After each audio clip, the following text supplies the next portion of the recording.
Witnessing my son suddenly fall ill, my husband coldly remarked to me, who was exhausted both mentally and physically. You should just stick to housework and childcare. I only settled for you because I married a woman who would tolerate cheating. He uttered these dismissive words without a shred of concern for our little son. Shocked, I was left speechless as my husband reached for his second can of beer. My name is Alyssa. I'm 33 years old. 4 years ago, I met my husband, Kevin, who is 8 years my senior, through a marriage agency. Kevin works for a top-tier company, and although he's quite proud, he was the one who actively pursued me, who is rather shy. I was quickly swept off my feet by his manliness. He complimented me on my modesty, saying it was befitting of a true lady, and I tried my best to live up to his expectations even when we started living together before marriage. It must have worked, because after a year of dating, he finally proposed to me, a moment I had eagerly awaited. Of course, my answer was okay. As the main breadwinner, I'll support us. So once we're married, I want you to take care of the home. To fulfill his wish, I quit my job to devote myself to married life. We invited many people and had a grand wedding, and soon after, my husband moved into my house. From then on, I devoted myself to housework and to my husband, spending my free time on hobbies. My family blessed us, and friends looked on with envy. To the outside world, my husband was a successful high earner. My husband has a good appearance and looks attractive, and now I also have our adorable son, Robert. It seemed like I was living a happy married life. Yes, I should have been truly happy, but... I'll be late. Don't bother with dinner. Just prepare a shower and a snack and wait. A sigh escaped me as I received this message after I had finished making dinner. The joy of being married only lasted the first year. He was happy about having a child for a moment, but soon said he was too busy with work to touch anything related to childcare. If I asked for a little help, he would glare at me. Do you expect someone who works outside to do housework and childcare too? And he would leave the house clearly in a bad mood. As days passed, he came home later, and the nights he returned drunk increased proportionally. Sometimes, he would come home reeking of perfume I didn't recognize. Meanwhile, I was desperate with childcare, chronically sleep-deprived, and sometimes housework would lag. However, it seemed my husband still wanted the same treatment he had before we had a child. Lounging around all day with just a baby who sleeps, and you can't even keep up with the housework. You're living the life. One day, I accidentally fell asleep with my son, and when my husband came home, he woke me up with those harsh words and a cold look I had never seen before. The next day, I saw him off in a bad mood and tried to maintain the house as usual, waiting for him. That day, he came home earlier than usual and broached the topic of divorce. If you don't like it, apologize from the bottom of your heart. Come on, show me with your attitude. For the sake of our young son, losing a father figure should be avoided. I just needed to endure. I bit my lip and knelt down. I'm sorry, really sorry. That night, I licked someone's shoes for the first time in my life. Thinking back, the warmth of my sleeping son beside me was the only thread holding my sanity together. While I struggled with unfamiliar childcare duties and devoted myself more to my husband, his late nights and partying became the norm. When I saw nightclub business cards or membership cards, his first words were, "It's just socializing." And the next, "If you have a problem with it, we can get a divorce." That was all. By the time I was getting used to this life, I was starting to feel worn down by housework and childcare, and one day, I accidentally fell asleep next to my son. I don't know how long it was before I was awakened by my son's loud crying. "What's wrong?" My young son was crying, his face bright red. When I picked him up, his body was unusually hot, and alarmed by his unusual state, I rushed him to the hospital where he was born. Fortunately, the doctors said there was no major issue, but since he was still very young, they decided to admit us for tests just to be safe. The sick child care room is still open, and we can take care of your child for a while if you need to go home to get something. The nurse told me this, so I decided to go home alone for a while. I hesitated as I looked at my smartphone. I was told not to contact him during work hours, but this was about our son. I decided to call my husband but got no response, so I reluctantly sent a message. My young son was waiting alone in an unfamiliar place. I couldn't afford to wait for a reply. I grabbed the necessary items, left a note on the table just in case, and decided to take a taxi back to the hospital. As expected, my son was cranky all day and stuck to me like glue. A cot was provided, but I couldn't leave his side, not even to go to the restroom or eat properly, and time just passed by. My son finally fell asleep from exhaustion around 11 p.m. I went to the restroom and sipped some cocoa I bought from a vending machine for a bit of calories when my phone blared. It was my husband. "Hello? How was your day?" Hey, where are you? His grumpy voice made my heart sink. "I'm at the hospital." "Didn't you see the note?" "I'm staying overnight with Robert for his medical tests." What about my dinner? Such a thing? His disregard for our son irritated me, but I didn't want to raise my voice and wake up the son who had just fallen asleep. I replied, trying to keep my cool. "Didn't you read my message?" I had no time to cook. "There are some ready-made meals in the fridge, and there's bread for breakfast. You have the car, so you can go out to eat, right? Just fend for yourself tonight." A man should not enter the kitchen. Haven't you heard that saying? You expect a tired husband to cook. There's nothing for you to do at the hospital anyway. Just come home now for me. In the background, I heard the sound of a beer can opening.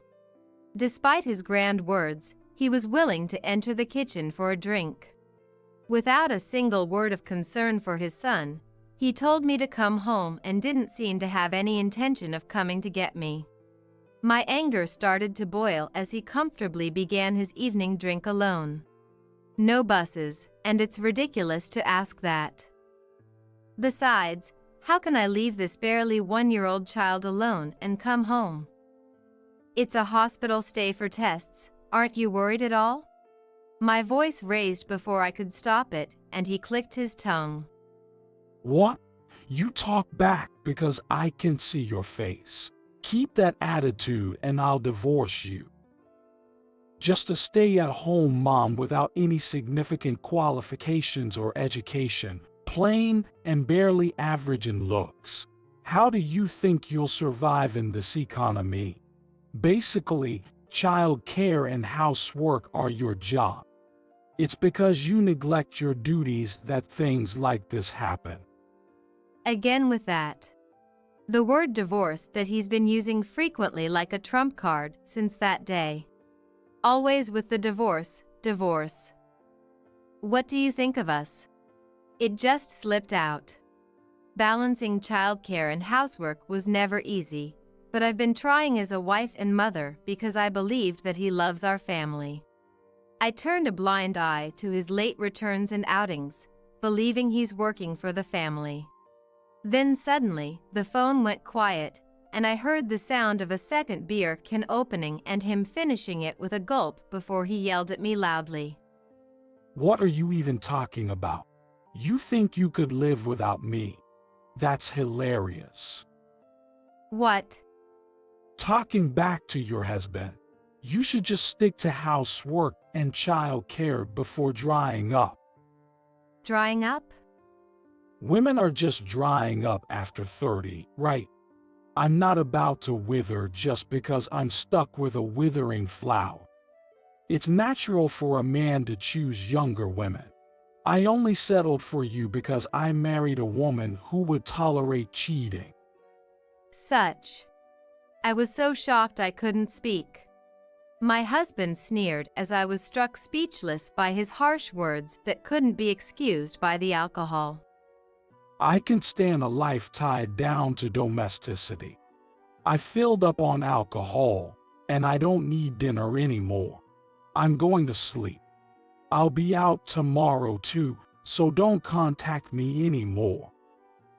Listen, if you don't want me to divorce you, think about your position again. If you keep that attitude while I'm the one providing, I won't give you any more money for living expenses. He abruptly hung up the phone. At that moment, something inside me snapped. Suddenly, it felt like someone else's problem, realizing that to him, marriage and even our child were just tools for appearances. My affection for my husband disappeared without a trace. Disappointment surged into anger. It was bad enough for me, but I couldn't forgive a husband who wouldn't even cherish our adorable son. I'm not going to remain a timid, quiet wife forever. I'll make him regret underestimating a mother. The next day, while my son was being examined, I contacted a private investigator. Later, my son was found to have no major issues and was discharged. We went back home. As expected, my husband didn't come to pick us up and showed no sign of concern. I messaged him the results of our son's diagnosis, but he ignored it. He only came back near dawn. His face was red and reeking of alcohol. As I met him at the entrance, I said quietly, "I've reconsidered my position." Oh, well, I'll let it slide this time. Be grateful. He snorted through his nose, scattering his clothes as he went upstairs, and flopped into bed in his underwear, soon snoring loudly.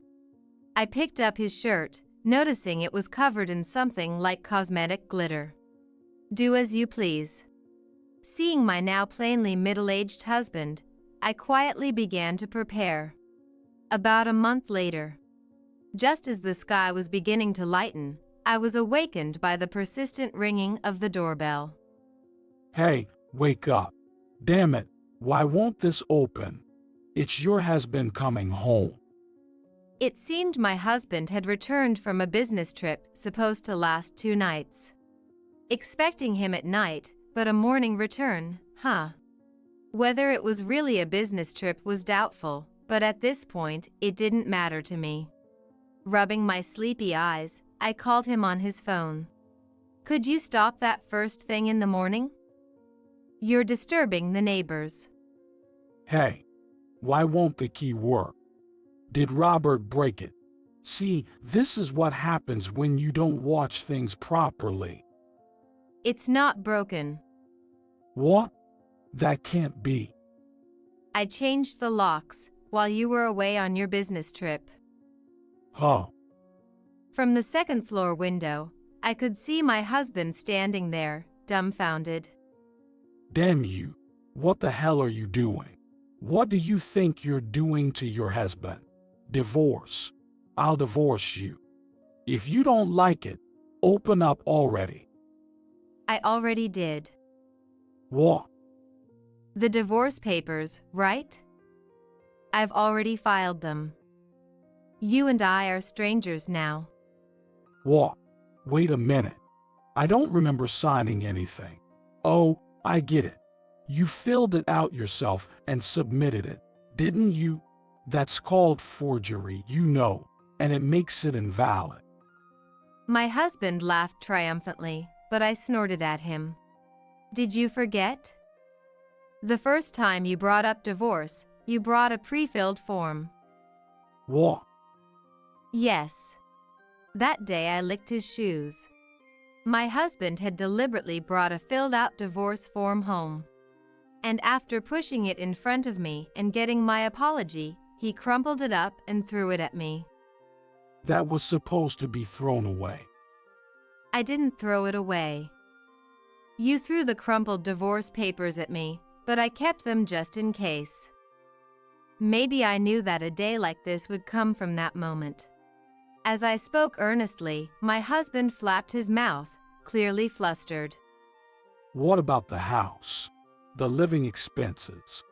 How do you think a housewife like you will survive from now on? Poor thing.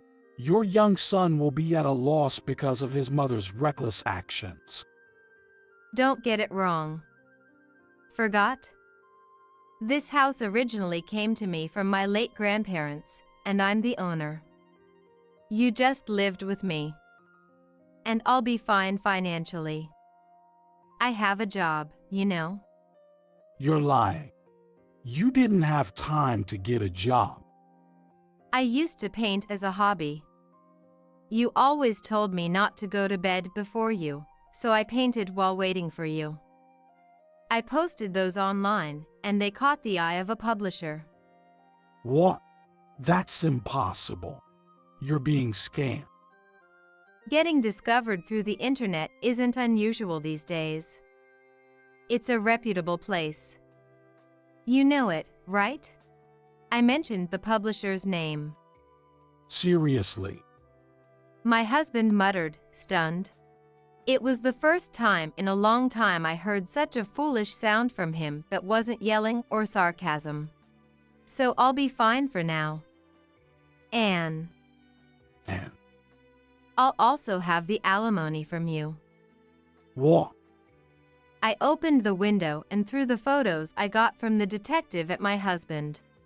I hired a detective. It would have been one thing if you were just playing around, but you had physical relationships with those girls. I've also contacted them. The girls immediately sided with me when I said I wouldn't claim alimony. My husband scrambled to gather the photos, his face pale. Understandably. The photos clearly showed him entering a shady place with a young woman, obviously working in the nightlife industry. Here's more. What? Next, I scattered screenshots of all the messages he had sent neglecting me and our son. As morning arrived, people began to move around. With both the photos and the messages, my husband's reputation would be none. I've kept records of all our daily interactions, everything that can be saved. Of course, I'll be submitting these to my lawyer too. You can take those photos and screenshots with you. The original data is safely stored. What? A detective? A lawyer? You think you can do this with my money?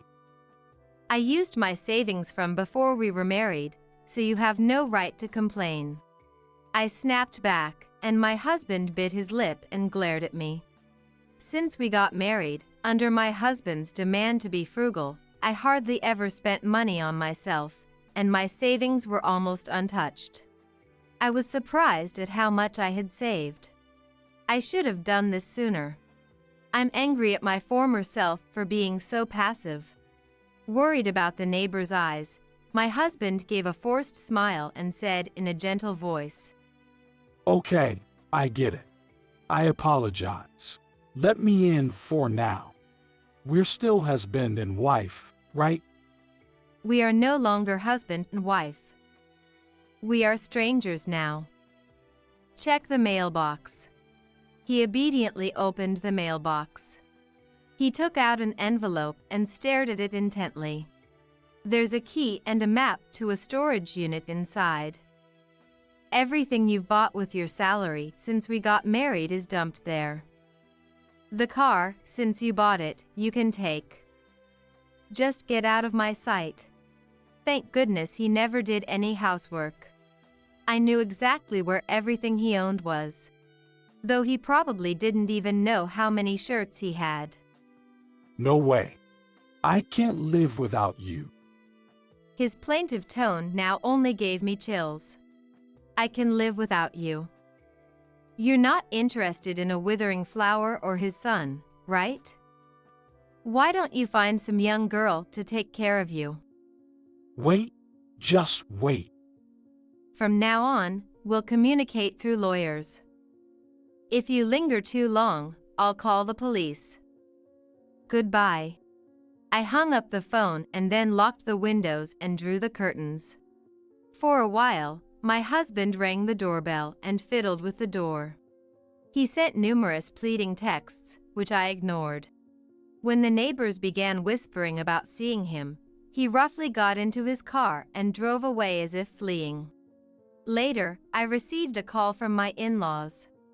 Apparently, it seems that my husband has been spending most of his discretionary income and savings from his single days on nightlife, childishly running to his parents when things got tight. After I explained the situation clearly with evidence to my in-laws, they handed me a thick envelope a few days later saying, "Our foolish son has caused you trouble." Inside, the alimony against husbands was there bundled together with an added amount. It seems the in-laws fronted the money in place of the husband, who had no foreseeable means to pay. I heard that my husband had been using his decent position to fund his escapades with company money. My report to the club led to his banishment. Suddenly unable to balance his finances, his company caught wind of his activities, and while he wasn't fired, he was demoted to a trivial position in a remote office.